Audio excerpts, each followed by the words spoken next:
Been reading books of old, the legends and the myths, Achilles and his gold, Hercules and his gifts, Spider-Man's control, and Batman with his fists. And clearly I don't see myself upon that list, but she said, where'd you wanna go? Hey guys, Ron for FunctionBuilt-Aquatics.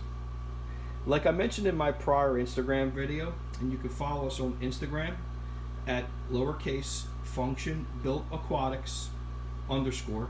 One more time, that's lowercase FunctionBuilt-Aquatics _. Come check us out, follow us, check out our videos on wild betta fish. This is going to be a 6 10-gallon tank rack system for the Betta coccina complex. So in this 3 actual 10-gallon tank rack right here, I wanted to discuss some of the features and what I'm actually running. So let's get in here and see if we can avoid some of the glare. For filtration, I'm currently running a large sponge filter that will handle pretty much a 40-gallon tank. The fish in this tank are probably going to be anywhere from 1 inch to 1.5 inches long. A lot of the coccina family pretty much stays within that realm. So a 10-gallon tank will suffice for small groups, and using a sponge filter so large will not be a problem. Now right now I'm currently have the air flowing through these filters at a high rate because I'm trying to continue to cycle. But in this tank I'm also using for substrate Eco Complete, which is a black substrate, and I mixed in some of the old cultured inoculated sand from a prior 20-gallon long that I was using for wild bettas. It already had the bacteria in it, so in my honest opinion, these tanks are probably already cycled. It's been about 7 days. I'm using clay pots, so these guys can actually build their bubble nest in. And going right back to the actual sponge filters, I have them dialed up to the highest setting coming out of my out of the filter manifold in my room. But I will dial that back because these fish actually do appreciate still water. But until I'm convinced that these filters are actually cultured and ready to go, I'm going to keep flowing the air through them, and once the fish arrive, I'll turn them back. There's another clay pot placed in the bottom, but the majority of the actual places for these fish to hide are going to be within the leaves themselves. The areas that these fish come from are usually devoid of plants.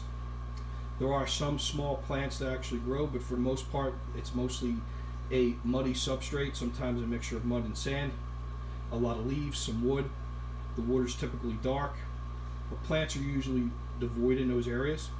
So with the most part, I'm going to try to keep plants to a minimum. If I find that we're not getting a lot of good spawnings, I'll go to my old trick that I've used with Betta hendra, and I'll add some frog's bit, which is a floating plant, and I'll show you exactly what that looks like right there. Fantastic plant when the water is still. Fish love to actually lay and build bubble nests inside the actual plants themselves. Some instances I'll push some of the frog's bit inside the clay pot and then have some of the frog's bit coming out. The plants that go inside the frog's bit produce roots that are usually a little bit shorter. The fish can get up inside them, and they typically will build their bubble nests in the plants inside the pot. I had Hendra do this for over a year, and the guys seem to have spawned maybe once every other week, or maybe once a week. I wasn't really sure, but they gave me lots of fry, of which I was able to move those fry and those juveniles out to my friend in California. So each tank is pretty much set up the same, and as you can tell, I've been marking the pHs down. This pH in this tank is about 5.6, a little higher than I'd like. pH in these tanks are about 4.6, and I like to bump them all up to about 5.0, and then get that one on the left hand side down to 5.0. This tank a little bit pretty much the same. I did put one piece of anubias that came out of a wild betta fish tank that was black tannin, dark water. So I figured eventually in time, as these leaves start to leach their tannins, for the most part the plant's already used to it, so it should handle it fine in this tank. Indian almond leaves, magnolia leaves, and hand-cut oak leaves that I typically pick up at reptile shows are the leaves I'm using in each one of these 3 tanks. That's what a hand-cut oak leaf looks like. The brown leaf right there is a magnolia leaf. Magnolia leaves are my favorite leaves because they last a long time. They typically take a good month, do a month and a half before they break down. Indian almond leaves, which produce a lot of tannin, usually don't last half as long, and in due time they do break down. The good thing about setting up tanks like this and leaving them alone is that once the leaves start to break down, you start to develop those microorganisms and microfauna that come from the sand, the wood that were already in other tanks. That microfauna will feed on the leaves film, eventually reproduce. They're too small for adults of this particular complex to feed on, but when you do have fry, the fry can actually hunt those little microorganisms down, and it's fantastic, natural, go-to first feed for them. And then eventually you can go to the vinegar eels, then microworms, which I'm trying to steer away from. I've had an issue with microworms in the past, causing issues with fish developing pectoral fins. That happened with the only group of Betta splendens I spawned, and they were my Mahakiensis. And a lot of the juveniles succumb to this particular parasite that affects the fish while in development. While in development, the fish did not grow their pectoral fins. I went and did a little further research and found out that the culprit was the decaying microworms that typically do not get eaten. And even though I did keep snails in those tanks, the snails weren't able to keep up with all the decaying microworms. And what happens is a bacterial infection forms in the juvenile fish, and for some reason or other it decided to affect their pectoral fins. The fish were otherwise healthy, but they were deformed without the pecs. So I'm going to steer away from the microworms, use the vinegar eels, and eventually go right to whiteworms, of which I have a huge culture of whiteworms, and I'm able to actually pull, from the glass panes, I can get a lot of the very, very young microworms, which you'd be surprised.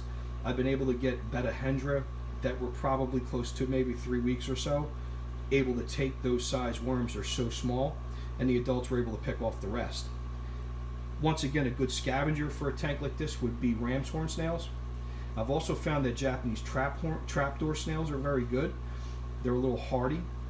Other than that, ram's horns are good. They just reproduce in great numbers, so you want to have something eventually that you can either move them to, or maybe even a fish that you can feed them to. And I have quite a few loaches in my collection, and they're able to actually dine on a lot of the excess snails.